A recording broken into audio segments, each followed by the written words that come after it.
नमस्कार दोस्तों, स्वागत है आपका हमारे YouTube चैनल पर। दोस्तों, आज हम बात करेंगे हिंदू धर्म में माने जाने वाले युगों के बारे में। आज हम आपको बताएंगे कैसे और कब हुआ कौन से युग का आरंभ और अंत और इनकी अवधि कितने साल की थी।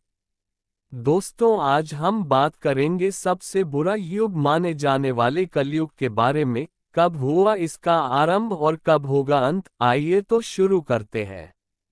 दोस्तों, युग का मतलब होता है एक निश्चित संख्या के वर्षों का कालखंड। हिंदू शास्त्रों के मुताबिक समय को 4 युगों में बांटा गया है: सतयुग, त्रेता युग, द्वापर युग, कलयुग। दोस्तों, इन युगों की अवधि दिव्य वर्षों में बताई गई है। एक दिव्य वर्ष 360 सौर वर्षों का होता है। पहले युग से शुरू होकर हर युग की लंबाई 1/4 कम हो जाती है। सतयुग को सबसे पहला युग माना गया है। कलयुग को सबसे छोटा और सबसे बुरा युग माना गया है। हर युग में भगवान का जन्म होता है। सतयुग में भगवान विष्णु के 4 अवतार आए थे। त्रेता युग में राम और द्वापर युग में श्री कृष्ण का जन्म हुआ था। सतयुग को सबसे पहला युग माना गया है। कलयुग को सबसे छोटा और सबसे बुरा युग माना गया है। सतयुग।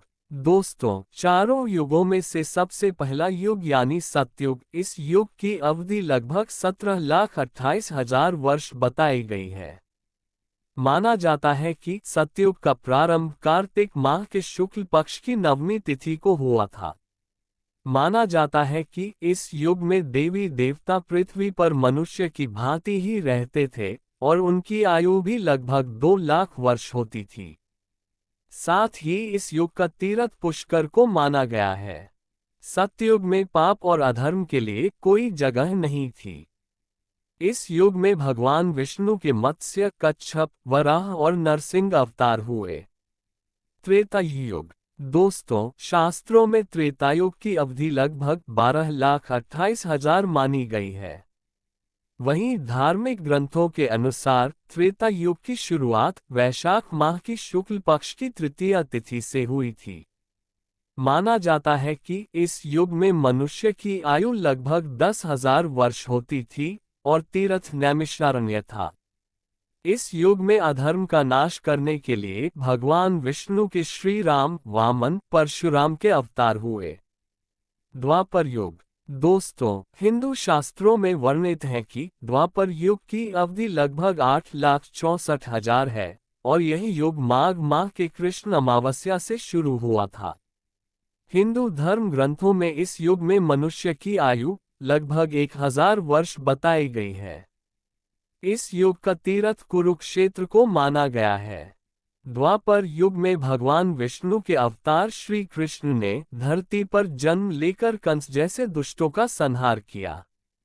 कलयुग। दोस्तों, धार्मिक ग्रंथ के अनुसार वर्तमान युग यानी कलयुग की अवधि तीनों युगों में सबसे कम यानी 4,32,000 वर्ष है। भाद्रपद माह के कृष्ण पक्ष की त्रयोदशी तिथि से कलयुग की शुरुआत मानी जाती है। इस युग में मनुष्य की आयु लगभग 100 वर्ष ही रह गई है। वहीं गंगा नदी को कलयुग का तीर्थ स्थान माना गया है। चारों युगों में पाप की मात्रा कलयुग में सबसे अधिक मानी गई है। इसके साथ ही इस युग में विष्णु जी के अवतार माने गए। भगवान बुद्ध का भी जन्म हुआ, जिन्होंने मनुष्य को अहिंसा का रास्ता दिखलाया। ये भी कहा गया है कि कलयुग में पाप का नाश करने के लिए भगवान विष्णु कल्कि के रूप में अवतरित होंगे। दोस्तों, अब आपको बताते हैं कलयुग कब शुरू हुआ। श्री कृष्ण के इस धरती से जाते ही घटने लगी थीं ये विचित्र घटनाएं। दोस्तों, भागवत पुराण के अनुसार कलयुग का आरंभ काल 3102 ईसा पूर्व हुआ था। भागवत पुराण में इस बात का उल्लेख मिलता है कि जब श्री कृष्ण अपना मानव शरीर छोड़कर पृथ्वी लोक से वैकुंठ गए थे, तो कलियुग का आरंभ हो चुका था। कलियुग शुरू होने से पहले ही कुछ ऐसी विचित्र घटनाएं घटी थीं, जो युग परिवर्तन का बड़ा संकेत थीं। दोस्तों, कुरुक्षेत्र के युद्ध के बाद भगवान श्री कृष्ण ने अर्जुन सहित सभी पांडवों को कलियुग के बारे में बताया था।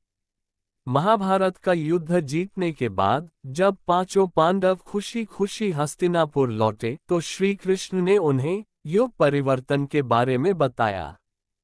कृष्ण ने कलियुग के प्रारंभ समय से लेकर कई ऐसी घटनाओं की भविष्यवाणी की जिनसे जल्द ही द्वापर युग की समाप्ति और कलियुग के शुरू होने के संकेत मिल रहे थे।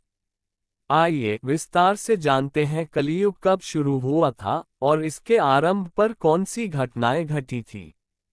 दोस्तों, भगवान श्री कृष्ण ने गीता में कहा है कि इस धरा पर जिसका जन्म होगा उसकी मृत्यु भी निश्चित है। प्रकृति के इस नियम को कोई बदल नहीं सकता।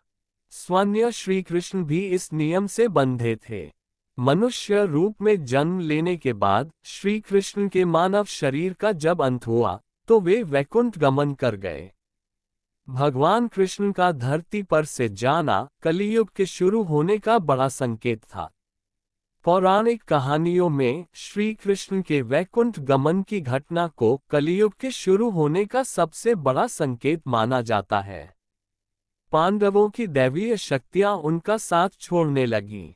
दोस्तों, युधिष्ठिर को धर्मराज कहा जाता है, लेकिन कलियुग आगमन के प्रभाव के कारण युधिष्ठिर की निर्णय लेने की क्षमता कमजोर पड़ने लगी थी। अर्जुन को महान धनुर्धर माना जाता था, लेकिन अर्जुन अपने निशाने से चूकने लगे। भीम का शरीर पहले जैसा बलशाली नहीं रहा। तलवारबाजी और घुड़सवारी में माहिर नकुल की ये कलाएं भी कमजोर पड़ चुकी थीं। वहीं तेज दिमाग वाले सहदेव भी सामान्य चीजें भी भूलने लगे थे। पांडवों के राज्य में फैलने लगी थी अशांति। दोस्तों, महाभारत का युद्ध न्याय और अन्याय के बीच लड़ा गया था। जब पांडव युद्ध जीत कर आए थे तो उम्मीद की जा रही थी कि अब हमेशा के लिए धर्म की स्थापना हो जाएगी, लेकिन कलियुग अपने आने की तैयारी कर चुका था। हस्तिनापुर सहित कई महान राजाओं के राज्य में अन्याय, अशांति, छोटी छोटी घटनाएं बढ़ने लगी थीं। जगह जगह हत्या, लूटपाट, चोरी आदि घटनाएं बढ़ती जा रही थीं। धरती पर सूखा पड़ने लगा और मौसम असंतुलित होने लगा। दोस्तों, कलियुग के शुरू होने का संकेत ये भी था कि धरती पर जगह जगह सूखा पड़ने लगा। बारिश का स्तर कम होने लगा, जिससे कि फसलें नष्ट होती गईं। वहीं मौसम भी असंतुलित हो गया।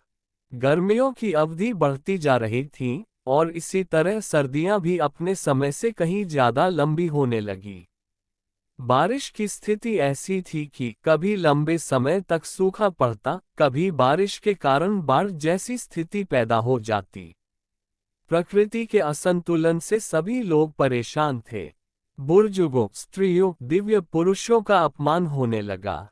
दोस्तों, जिस महाभारत काल में द्रौपदी का अपमान करने के लिए कौरवों को युद्ध का सामना करना पड़ा था, उससे अलग कलियुग के शुरू होते ही स्त्रियों के अपमान की घटनाएं बढ़ने लगीं।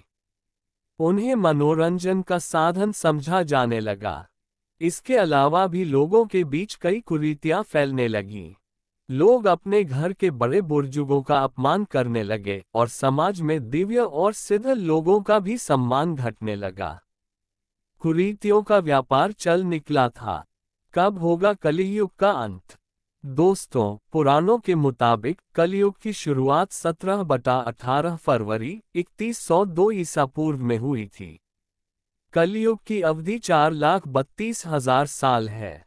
इस हिसाब से साल 2024 में कलियुग के 4,26,875 साल बाकी है और इसका अंत साल 4,28,899 में होगा। दोस्तों, कलियुग के बारे में भविष्यवाणियां विष्णु पुराण और भविष्य पुराण में की गई हैं। कलियुग के अंत में मनुष्य की उम्र घटकर 20 साल रह जाएगी। कलियुग के अंत में भगवान विष्णु के 10वें अवतार भगवान कल्कि का जन्म होगा। कल्कि महाराज 3 दिनों में पूरी दुनिया से पाप का नाश करके धर्म की फिर से स्थापना करेंगे। कलियुग के अंत के बाद सतयुग का आरंभ होगा। सतयुग के आरंभ से पहले 12 सालों तक लगातार बारिश होगी और धरती जलमग्न हो जाएगी।